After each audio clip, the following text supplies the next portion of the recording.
They took their absolute best shot at us.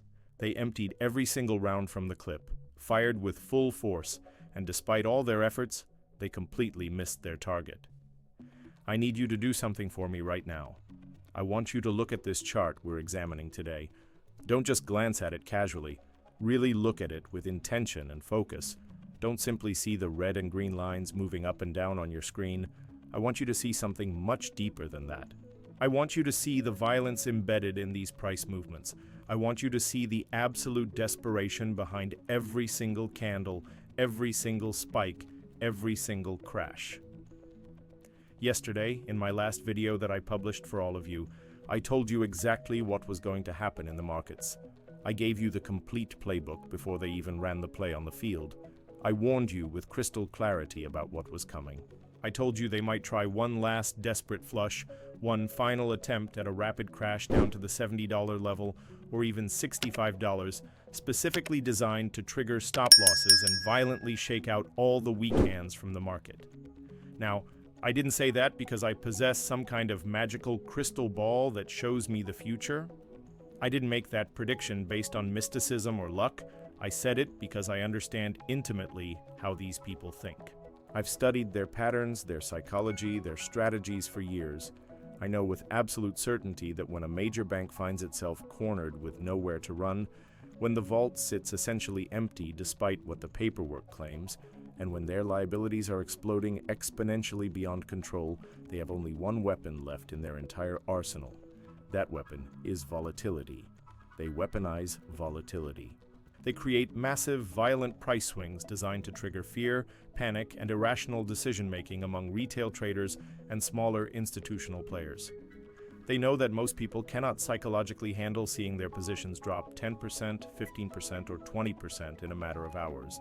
They know that panic selling creates a cascade effect that feeds on itself, driving prices even lower and allowing these massive players to cover their short positions at favorable prices. This is their final card to play when everything else has failed. This is the last resort of a cornered animal that knows it's fighting for survival. They've been using this tactic for decades across multiple markets, and it has worked countless times before. But something different happened this time, something they didn't anticipate, something that reveals just how much the game has fundamentally changed. Subscribe now and hit the notification bell so you don't miss a single update. Join thousands of intelligent investors who are tracking this historic market shift in real time. We're catching developments before mainstream media even knows they exist. The next 48 hours will be critical. Don't get left behind. This morning at precisely 4 a.m. London time, they made their move and pulled the trigger on their attack. I want you to look very carefully at the low of the day that we recorded, 70.67. This wasn't a random number. This wasn't market forces naturally finding a bottom. This was a calculated, deliberate assault on the silver price. They absolutely smashed the price downward from the Asian Open level of 71.68, driving it down violently to the very edge of the abyss, to the brink of complete collapse. They pushed the price to the psychological breaking point that they had carefully calculated would cause maximum damage. Now, why did they choose $70 as their target? This wasn't arbitrary. They chose this level because they know with absolute certainty that this is precisely where the retail stop losses were sitting and waiting to be triggered. They have access to order book data. They can see where the concentrations of stop-loss orders are clustered. They know that $70 is where the margin calls automatically trigger for the small accounts, for the retail traders, for the people who are trading on leverage and don't have deep pockets to weather a storm. Their strategy was crystal clear. They wanted to see a cascade effect unfold before their eyes. They wanted to see pure panic spread throughout the market like wildfire. They wanted you specifically to wake up this morning, groggily reach for your phone on your nightstand, check your trading app, see a massive red candle on your screen that looked absolutely terrifying, and in that moment of blind terror and fear, sell everything you owned without thinking. They were counting on your emotional response. They were banking on fear overriding logic. This is psychological warfare applied to financial markets. They understand that the human brain, when confronted with sudden losses, enters a fight or flight mode. The amygdala takes over from the prefrontal cortex. Rational thinking shuts down and pure survival instinct kicks in. They've studied this. They've weaponized it. They've made billions of dollars over the years exploiting this fundamental aspect of human psychology. The 4 timing was also deliberate. It's when liquidity is at its thinnest, when most American traders are asleep, when the Asian session is winding down and the London session hasn't fully ramped up yet. This is when they can move the market with maximum efficiency and minimum resistance. They calculated that if they could just break through that $70 level decisively, if they could just trigger that initial wave of stop losses, the cascade would become self-sustaining. Each stop loss that triggers becomes a market sell order, which drives the price lower, which triggers more stop losses, which creates more sell orders, which drives the price even lower. It's a death spiral that feeds on itself, and once it starts, it can be almost impossible to stop. They've executed this play successfully countless times across multiple markets and multiple decades, but this morning something extraordinary happened that they absolutely did not expect. But something absolutely incredible and completely unexpected happened at that precise level of $70.67. Let me explain what normally occurs when a crash like this begins to unfold in the market. Normally, when a violent price crash of this magnitude starts, it feeds on itself in a vicious downward spiral. The price drops sharply, which triggers fear, and people panic and sell their positions. That selling pressure drives the price down even more, which creates more fear, which triggers more selling, which drives the price down further still. It becomes a self-reinforcing death spiral that accelerates with devastating momentum. Traders call this capitulation, and it's one of the most destructive forces in financial markets. But something completely different happened today. Today was not normal by any stretch of the imagination. I want you to look very carefully at the volume on that specific candle at the $70.67 level. Look at the sheer magnitude of it. Millions upon millions of paper ounces were thrown at the bid side of the market with tremendous force. The sellers, the short sellers, the manipulators, they hit the market with absolutely everything they had in their arsenal. They unleashed their full ammunition. They held nothing back. This was their final assault, their last stand, their moment to break the market once and for all. And yet, incredibly, the market simply swallowed it whole. The market absorbed this massive selling pressure like a sponge absorbing water. The physical buyers, the real buyers who actually want to take delivery of metal, they didn't even blink at this price action. They didn't panic. They didn't question their positions. The industrial procurement officers from major manufacturing companies, the people responsible for securing the silver supply chains for solar panel production, for electronics manufacturing, for medical equipment, these professionals didn't panic either. They're not emotional retail traders. They're seasoned professionals with decades of experience who understand the fundamental supply and demand dynamics of this market. When they saw the price flash down to $70.67, they didn't see danger. They didn't see a reason to panic. Instead, they saw opportunity. They literally said, "Thank you for this discount." And they stepped into the market decisively with massive buy orders, with serious capital, with institutional-sized positions. They ripped the price right back out of the bankers' hands like taking candy from a child. They showed the manipulators that their game was over. We are now sitting comfortably at $74.10 as I'm recording this analysis. We are actually trading higher than where we opened this morning. Think about the significance of that for a moment. The trap failed completely. The elaborate bear trap that took months to set up, that required coordination across multiple time zones, that involved massive capital deployment, it failed. The bear walked right past it without even getting scratched. This tells us something profound about the current state of this market. It tells us that the dynamics have fundamentally shifted. The old playbook doesn't work anymore. The manipulation tactics that succeeded for decades are now powerless against the tsunami of physical demand. If you sold your position at $70.67 this morning, I'm genuinely sorry to tell you this, but you fell victim to the oldest trick in the entire algorithmic trading book. You handed over your physical silver to JP Morgan at a significant discount. You essentially gifted them your precious metal. You let them cover their massive short positions using your fear as fuel. You became the exit liquidity they desperately needed. They pressed the fear button, and you responded exactly as they programmed you to respond. This is precisely what they were counting on when they orchestrated this entire operation at 4 a.m. London time. But if you held your position, If you looked at that terrifying red candle on your screen and remembered what I told you in yesterday's video, if you kept your composure when everyone around you was losing theirs, then congratulations, you just survived the final shakeout. You just walked directly through the fire and emerged on the other side with your ounces completely intact. You passed the test. You proved that you understand what's really happening in this market.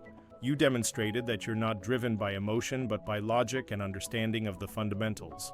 But here's the critical thing that most people are missing right now. The price action we witnessed this morning is merely the surface level of what's actually occurring. It's just the tip of the iceberg. While everyone was glued to their screens staring intensely at the chart, screaming about the volatility, panicking about the red candles, arguing in comment sections and chat rooms, something much darker, much more sinister, and far more significant was happening in the underlying infrastructure of the market itself. While the price was crashing and everyone's attention was focused on those dramatic price movements, the lights were literally going out behind the scenes. This is where the story gets truly interesting and deeply concerning. The price manipulation, as violent and dramatic as it was, is actually the least important part of what happened today. What matters far more is what was happening in the infrastructure, in the systems, in the digital backbone that supports this entire market. We're not just seeing price manipulation anymore, we're witnessing systemic failure. We're watching the infrastructure itself begin to crack under the pressure of physical demand that it was never designed to handle. The paper market was built on the assumption that only a small percentage of people would ever actually demand physical delivery. It's a fractional reserve system, similar to banking. But what happens when everyone starts demanding their metal at the same time? What happens when the procurement officers, the industrial buyers, the sovereign wealth funds all decide they want physical delivery right now? The system breaks. The carefully constructed illusion shatters. And this morning, for a brief window of time, we got to see behind the curtain. We got to see what happens when the lie can no longer be maintained, when the algorithm produces a number that cannot be published, when reality contradicts the official narrative so dramatically that the only option is to shut everything down. Now, I need to pause here for a moment because something extremely important needs to be said, and I want you to fully understand the significance of what I'm about to tell you. My subscribers, and we're talking about thousands of you spread across every continent, across every time zone, you are now functioning as the world's largest distributed intelligence network. This isn't hyperbole. This isn't me trying to flatter you. This is an observable fact that became undeniably clear this morning. You're not just passively watching the charts anymore, refreshing prices, checking your positions. You've evolved far beyond that. You're actively watching the system itself. You're monitoring the infrastructure. You're catching anomalies, you're documenting failures, you're preserving evidence, you're connecting dots that the mainstream financial media either cannot see or deliberately chooses to ignore. And this morning, during the chaos of that violent price crash, you caught something that every single mainstream media outlet completely missed. Not one financial journalist at Bloomberg caught this. Not one analyst at CNBC noticed what was happening. The Wall Street Journal had no idea. Reuters missed it entirely. But you didn't. You were paying attention to the right things at the right time. You noticed that when the price hit that critical level of 70.67, something absolutely impossible happened. Something that should never occur in a properly functioning market with robust infrastructure. The website for the London Bullion Market Association went dark. Let me emphasize who the LBMA is so you understand the gravity of this. The LBMA is not some random blog. It's not a small retail trading platform. It's not a startup company running on a basic server. The LBMA is the governing body of the global silver trade. It's the entity directly responsible for maintaining transparency in the world's largest physical precious metals market. It's the authoritative source for vault holdings, for inventory data, for the metrics that ETFs and institutional investors rely upon to make billion-dollar decisions. This is critical financial infrastructure for the entire Western world. I'll be completely honest with you, I didn't catch this at first. I was too intensely focused on watching the charts, monitoring the price action, tracking the volume, analyzing the order flow. My attention was consumed by the dramatic price movements. But you caught it. Multiple subscribers caught it simultaneously from different parts of the world. Look at this report that came in from a user named Mr. Jagger. He posted this message right in the middle of the chaos, right as the price was crashing. He wrote, "Right now, LBMA webpage is not loading. What are the chances?" Another user attempted to interact with the system and received an error 404 message when trying to post a comment. These weren't isolated incidents. These were multiple independent observations of the same systemic failure happening in real time.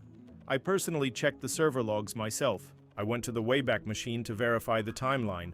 I cross-referenced multiple sources. And he's absolutely right. The evidence is undeniable. For a critical window of time this morning during the exact period when the price was being crashed, the digital front door of the London silver market was completely slammed shut. Look at this report from user Mr. Jagger that came through during the height of the chaos. He posted this message right in the middle of the price crash.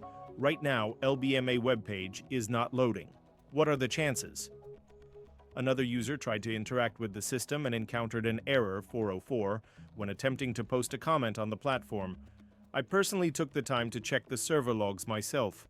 I went to the Wayback Machine to examine archived versions and verify the timeline of events. I cross-referenced multiple independent sources to confirm what was being reported. And the conclusion is undeniable. He's absolutely right. The evidence is irrefutable. For a critical window of time this morning, specifically during the period when the market was experiencing that violent crash, the digital front door of the London silver market was completely slammed shut. Access was denied. The website was unreachable. Now, I know exactly what the skeptics are going to say. I can already hear their arguments. They're going to claim it's just high traffic volume. They'll say that everyone was panic-checking the price simultaneously and the servers simply couldn't handle the load. They'll tell you it's a perfectly normal technical issue that happens to websites all the time. Do not be naive. Do not accept this explanation at face value.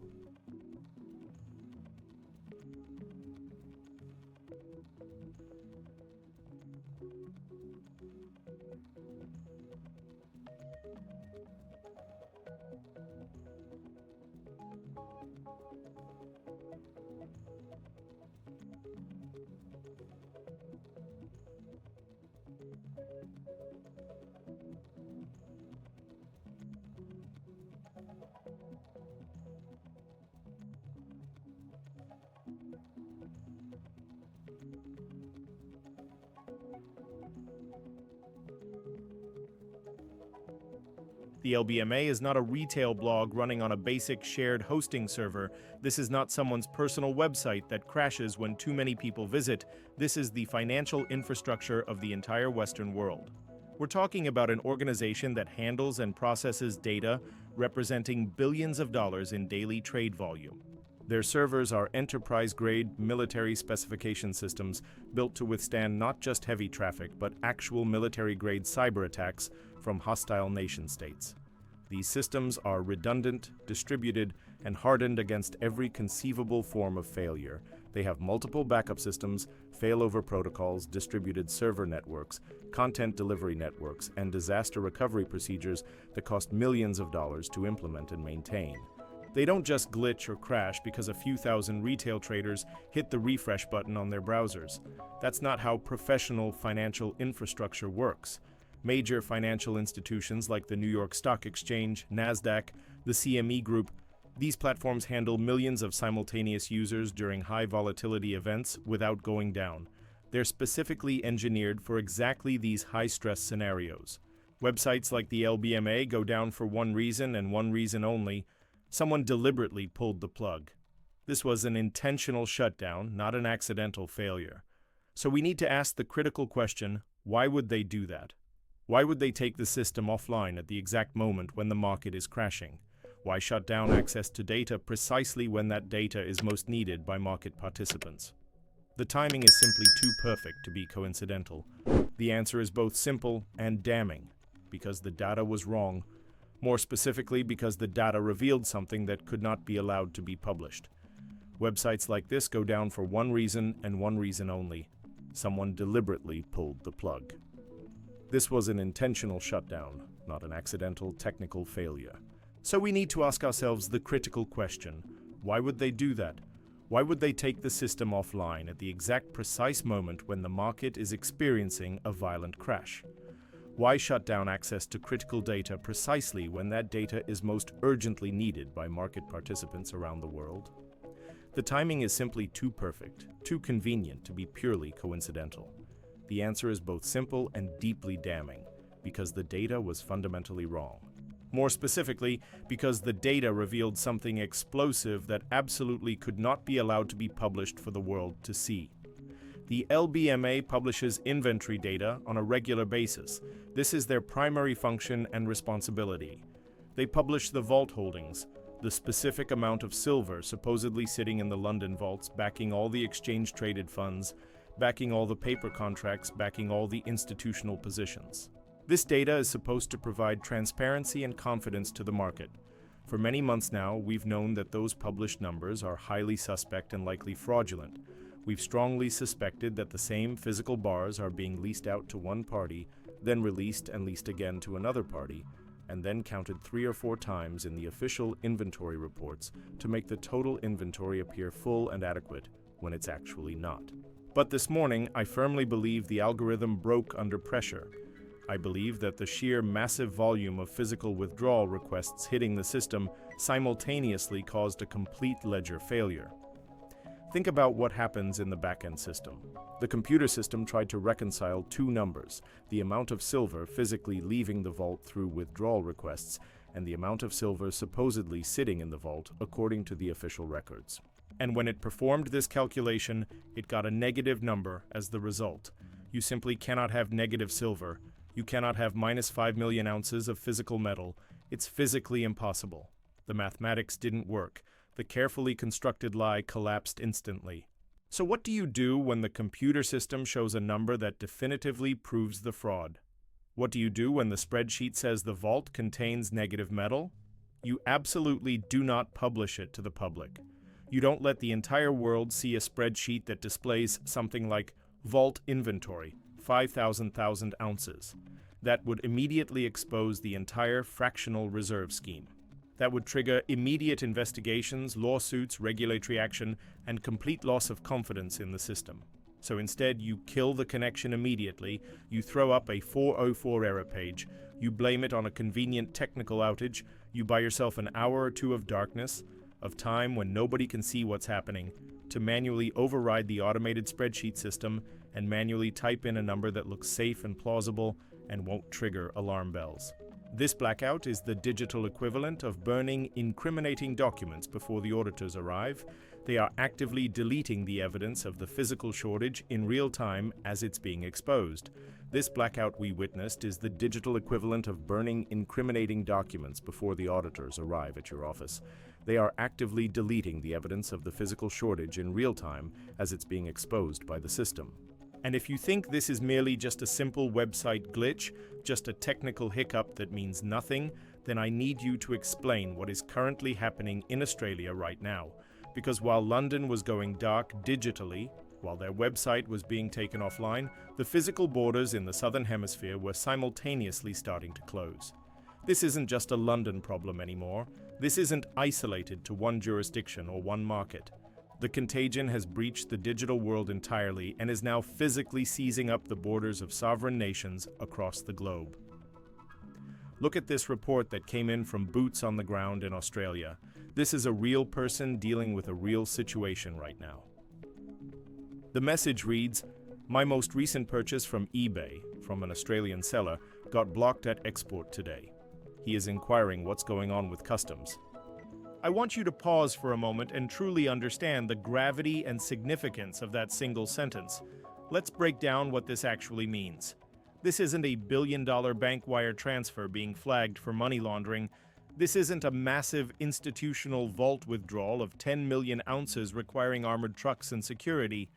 This is a simple retail purchase made on eBay, the online marketplace where people buy and sell used items. We're talking about a small package, probably containing just a few coins, maybe a single bar of silver. It's the kind of transaction that happens thousands of times per day around the world. And yet, it was specifically blocked at export by Australian customs authorities. Australia is one of the world's top silver-producing nations. They have massive mining operations. They extract millions of ounces from the ground every single year. They're supposed to be flooding the global market with metal, contributing to worldwide supply. They're a net exporter, a supplier nation. But if Australian customs is now flagging and stopping small retail packages of silver from leaving the country, packages so small they could fit in your mailbox, that means something extraordinary has happened at the bureaucratic level. A blanket export halt has been triggered in their customs database system. You don't block eBay packages one by one manually. That would be impossible to administer. Customs officers aren't sitting there individually examining every single small package and making subjective decisions. Instead, you write a line of code in the customs software system that says, if commodity equals silver, then hold shipment pending review. This is not about one individual seller having problems. This is not about one specific transaction being suspicious. This is about a sovereign nation quietly implementing controls and locking down exports of a strategic resource. This is the same exact pattern we previously witnessed with Switzerland implementing temporary export review protocols in Zurich. When governments start hoarding resources, when national borders start closing to commodity flows, when the free movement of metal stops flowing across international boundaries, you are watching in real time the transition from simple market manipulation to full-blown resource nationalism.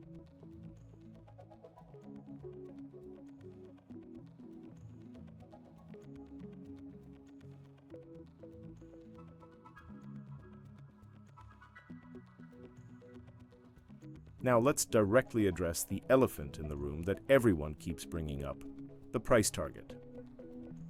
The skeptics are still screaming loudly about my $200 prediction for silver. They say it's economically impossible to achieve. They argue the industry simply can't support prices at that level. They claim I'm being unrealistic and sensationalist. Look at this comment that came in from a user named IShaiGuideNet. He writes, at any price above $135, solar panel manufacturers lose money, so $200 would be absolutely crazy and would never happen. Now, here's what's interesting about this comment. He's actually 100% correct about the profit margin calculations. His math is accurate. His understanding of the cost structure is solid, but he's also 100% completely wrong about the ultimate outcome and what will actually happen in the market. Let's do the mathematics that the mainstream financial media absolutely refuses to do because it reveals an uncomfortable truth. A standard commercial solar panel uses roughly 20 grams of silver paste in its construction. This silver paste acts as the electrical conductor in the panel. You absolutely cannot build a functional solar panel without it. There is no substitute material that works at commercial scale with comparable efficiency. At the current price of $70 per ounce, the silver content in that single panel costs approximately $45. The manufacturer then sells that completed panel to distributors or installers for maybe $250. After accounting for all their costs, labor, glass, silicon wafers, aluminum framing, and international shipping, their net profit margin is extremely razor-thin, typically only about $15 to $20 per panel. It's a low-margin, high-volume business model. Now watch very carefully what happens when silver rises to $200 per ounce. The same 20 grams of silver that previously cost $45 now costs $128 per panel. The cost of goods sold skyrockets instantly. That thin $15 profit margin doesn't just disappear or shrink to zero, it transforms into a massive loss. For every single panel they manufacture, they lose approximately $100. So the logical economic brain says they'll simply stop buying silver at those prices. Demand will collapse. The price will fall back down. That's Economics 101. That's basic supply and demand theory taught in every business school. Free market dynamics should naturally correct this imbalance. But here's the critical flaw in that reasoning. We're not operating in a truly free market anymore. We're operating in a contract-based market with binding legal obligations. What the skeptics fundamentally forget or don't understand is the penalty clause buried in these contracts. These solar panel manufacturers aren't selling their products on Craigslist or eBay to random individuals. They've signed multi-year binding contracts with massive utility companies and national governments. They've legally agreed to deliver 100,000 panels by January 31st to build a solar power plant in Nevada or a grid expansion project in Germany.